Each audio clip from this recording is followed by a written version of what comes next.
لیکن قومی حکومت آئے گی تو انہی میں سے نا، انہی لوگوں میں سے آئے گی. اس پہ میرا اور آپ کا ویسے لیجیٹیمیٹ پوائنٹ آف ڈفرنس ہے کہ آپ اس سسٹم کو تو کہتے ہیں کہ غلط ہے، لیکن اس سسٹم کو جو مینیپولیٹ کر رہا ہے پاکستان میں، اس کے خلاف جنگ نہیں ہے آپ کی. تو آپ کا بڑا لمیٹڈ ریولوشن ہے طاہر القادری صاحب. اور ایسی بات نہیں جی، میں ان لوگوں سے پر مشتمل حکومت نہیں آئے گی. اچھا ٹھیک ہے، قومی حکومت ان لوگوں پر مشتمل نہیں ہوگی. لیکن میں اس سے بڑھ کے آگے بات آپ سے کرنا چاہ رہا ہوں. آپ نے قومی حکومت کی بات بھی کی. پاکستان کی ہسٹری اس لحاظ سے بڑی خراب رہی ہے کہ یہاں پہ فوجی مداخلتیں ہوتی رہیں، اسٹیبلشمنٹ انٹرفیئر کرتی رہی. اب جب آپ قومی حکومت کی بات کر رہے ہیں، پہلے بھی کی اس پروگرام کے پلیٹ فارم سے بھی کر رہے ہیں، جس میں آپ یہ کہہ رہے ہیں کہ جی ریٹائرڈ فوجی جرنیل جو ہے وہ بھی اس کا حصہ ہونے چاہیے. طاہر القادری صاحب، کیوں فوج کو کیوں ایسی ٹرانسپیرنٹ سیاسی قومی حکومت کا حصہ بنایا جائے؟ ریٹائرڈ جرنیل کو بھی کیوں بنایا جائے؟ ہم ان کی جان کیوں نہیں چھوڑ سکتے؟ آپ جیسے لوگ اور دوسرے لوگ جو ہے وہ قومی حکومت کا حصہ کیوں نہیں بن سکتے؟ کیوں اسٹیبلشمنٹ آف فوج کو گھسیڑا جاتا ہے سیاست کے اندر؟ طاہر القادری صاحب یہ میں بتاتا ہوں جی.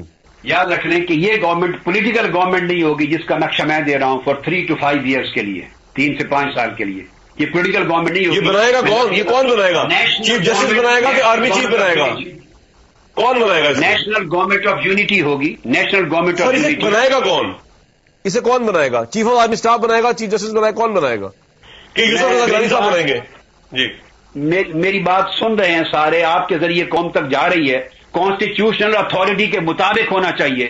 نظر انداز اس لیے نہیں کرنا چاہتا. آپ نے پوچھا کہ فوجی کہ جب ہر طبقے سے میں آدمی کو لے رہا ہوں اور میں لینا چاہتا ہوں تو جب ملک کے دفاع کا معاملہ ہے، فورن پالیسی میں امریکہ کے ساتھ ریلیشننگ کا لین دین کا معاملہ ہے، ریجنل سولیڈیرٹی کا معاملہ ہے، انڈیا کے ساتھ ریلیشننگ ہے، افغانستان کے میٹر ہیں، ڈیفنس ہے، ان لینڈ سیکیورٹی ہے، ٹیررزم کے ساتھ فائٹنگ ہے، وہ سارے شعبہ جات جن کو فوج نے ڈیل کرنا ہے تو ان کے ریٹائرڈ جرنیل ایز ایکسپرٹ ان ایشوز کے لیے اس قومی گورنمنٹ کا حصہ کیوں نہ ہو؟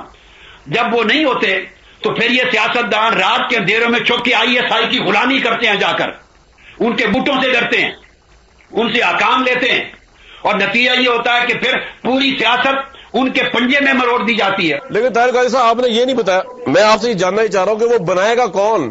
دیکھیں نا، اس سے پہلے جو نگران حکومتیں بنتی ہیں، صدر اسمبلی ڈیزالو کرتا ہے، تو آپ کی سوچ کو اگر پریکٹیکل طریقے سے سمجھا جائے گا تو اس کے لیے آپ کو پریکٹیکلی یہ بتانا پڑے گا کہ فوج کی انوالومنٹ کے آپ خلاف ہیں. چیف جسٹس یہ کام کر نہیں سکتا سیاست میں آنے کے لیے، تو کیا آصف علی زرداری صاحب بنائیں گے قومی حکومت، یا آپ بنائیں گے؟ آپ تو ہے نہیں ادھر، تو پھر بنائے گا کون؟ صاحب نہیں بنائیں گے، نہ زرداری صاحب بنائیں گے، نہ نواز شریف صاحب بنائیں گے. آپ بنائیں گے؟ سر میں نے جب یہ لفظ بول دیا کہ کانسٹیٹیوشنل اتھارٹی کے فریم ورک میں بنائی جائے گی، سمجھنے والے اچھی طرح سمجھ سکتے ہیں کہ کون بنا سکتا ہے. سر پاکستان کی عام عوام آپ کا پروگرام دیکھ رہی ہے، آپ چیف جسٹس کی بات کر رہے ہیں، چیف جسٹس بنائیں گے؟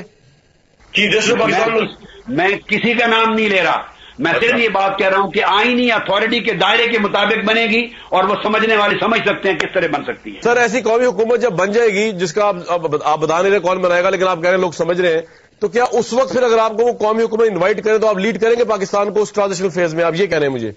اس وقت نہیں، میں تو اس سے پہلے آنے کو تیار ہوں. مجھے قوم سڑکوں پر آ کر بتا دے کہ we are ready to rebel against this corrupt system, the political and electoral system. مجھے یہ میسج قوم سڑکوں پر آ کر دیکھ دے، میں چہرے دیکھے تو قوم مجھے اپنے اندر